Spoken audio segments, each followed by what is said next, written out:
Hello, this is the commandments of Jesus, and this is called Judge Not. In Luke 6:37 we find a passage that says, "Judge not, and you shall not be judged. Condemn not, and you shall not be condemned. Forgive, and you'll be forgiven." In Matthew 7, it says this: "Judge not, that you shall not be judged. For with what judgment you judge, you will be judged, and what measure you use, it'll be measured back to you."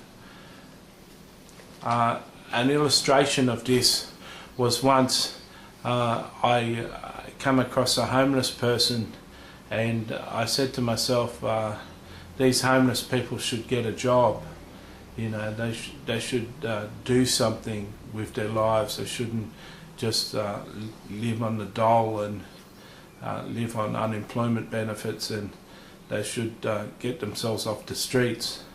And 6 months later I was on the streets myself as a homeless person, and I found myself finding it hard to get off the streets with my mental illness causing me troubles. And I judged, and with the same judgment that I judged, it was meted out to me. It was given back to me. And so it says, "Judge not, and you shall be not judged. Condemn not, and you shall not be condemned. Forgive, and you'll be forgiven." Have you lived a life where you didn't condemn? Have you lived a life where you didn't judge people? What sort of life do you live? Do you judge people? Do you condemn people? Jesus exhorts us here not to do those things. He tells us here that we should be reasonable with a person who's got a life of prostitution, or a life that's a tax collector, or a life of a publican. We go past strip joints in seedy parts of our suburbs, and we look at the bouncers and the doormen on the strip joints, and we say, what sort of life is that? You know, preying on young girls and earning an income off the unfortunate lives of young girls. We look at people serving alcohol in hotels, and we say, what sort of job is that, serving alcohol to alcoholics and drinkers and giving them drink? What sort of life is that? And yet with our own life we don't help the alcoholics off the alcohol. With our own life we don't help the girls that are in prostitution. With our own life we don't do anything to lift a hand for the suffering of mankind, but we judge people who are involved in the things. And Jesus says for us not to judge. Now, it's quite a common thing that in life we need to judge. We need to judge between one meal and another. We need to judge on price and weigh things up, and judgment is a good thing. If we didn't have judgment, we wouldn't have a court system that works. So judgment is a good thing when it's used in its proper place. But when you're judging people, comparing people with yourself, and elevating yourself to a higher standard by judging another person, this is something that Jesus doesn't approve of. Jesus says in Luke 6 verse 40, "A disciple is not above his teacher, but everyone who is perfectly trained will be like his teacher." Now Jesus said that, and Jesus is saying we as disciples of Jesus aren't better than Jesus, but everyone who's perfectly trained will be like Jesus. And Jesus didn't judge. He hung around prostitutes and publicans and tax collectors. He was a friend of the sinners. If Jesus was here today, he'd be in the gay strips, he'd be in the brothels, he'd be in the darkest, seediest parts of town, he'd be in the gang-infested areas and the drug kingdoms of the world, and be ministering and talking to those folk. He wouldn't be in the upper class churches that we go in there with all our fancy clothes thinking we look good and thinking we're better than other people. He wouldn't be preaching in those churches. He'd be out with the hurting and the broken-hearted. Jesus says that everyone who is perfectly trained will be like his teacher in verse 40. And then 41, he says, and why do you look at the speck in your brother's eye but do not perceive the plank in your own eye? Or how can you say to your brother, let me remove the speck in your eye, when you do not see the plank that is in your own eye? Hypocrite, first remove the plank from your own eye, then you'll see clearly to remove the speck that's in your brother's eye.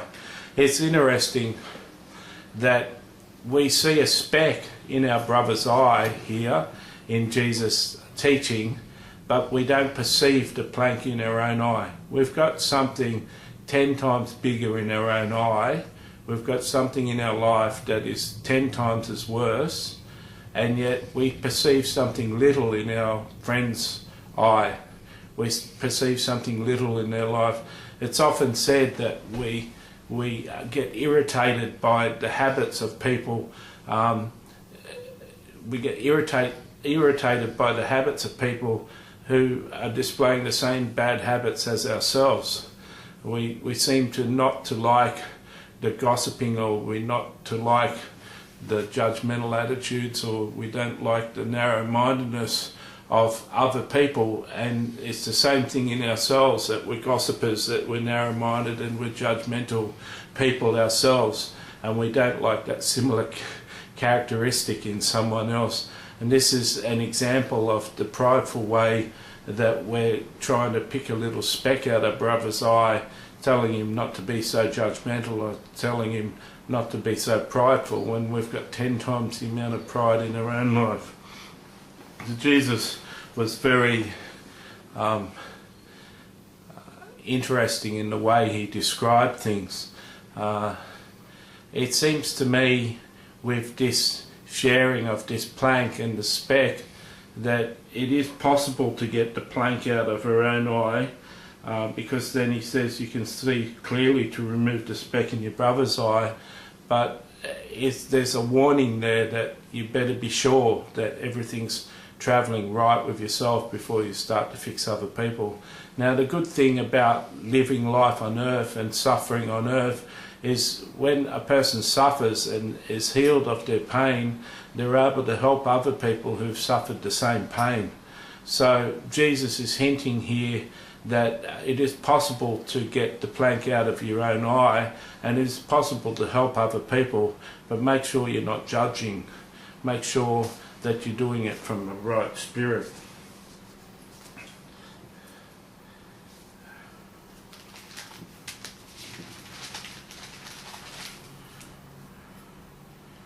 John 7:24 says, do you not judge according to appearance, but judge with righteous judgment? So many of us are quick to judge. So many of us are quick to jump to conclusions. Jesus healed a person of a demon on the Sabbath. And in verse 21, Jesus answered and said to them, I did one work and you all marvel. Moses therefore gave you circumcision, that is from Moses, but from the Father, not that it is from Moses, but from the fathers. And you circumcise a man on the Sabbath. If a man receives a circumcision on the Sabbath, so the law of Moses should not be broken. Are you angry with me because I made a man completely well on the Sabbath? Do not judge according to appearance, but judge with righteous judgment. They were having a go at Jesus for healing on the Sabbath, but if circumcision, the 8th day, a man is to be circumcised, a baby is to be circumcised on his 8th day of living. If that fell on a Sabbath, they still circumcised the baby on the Sabbath. Jesus was saying, you're cutting a baby's foreskin on the 8th day on the Sabbath and breaking the Sabbath by working, and yet you're condemning me for healing on the Sabbath and restoring a man to health. And he says, don't judge by appearance, but judge with righteous judgment. So it's good for us to compare and judge things in our life, to judge things, but we're to do it in a righteous way. We're to do it in the right manner of things. If we're judging so that something can become better or something can be improved, well then that's the right judgment. But if we're judging because we're trying to belittle a person, we're trying to make ourselves feel better, well that isn't the right sort of judgment. I hope that this has helped you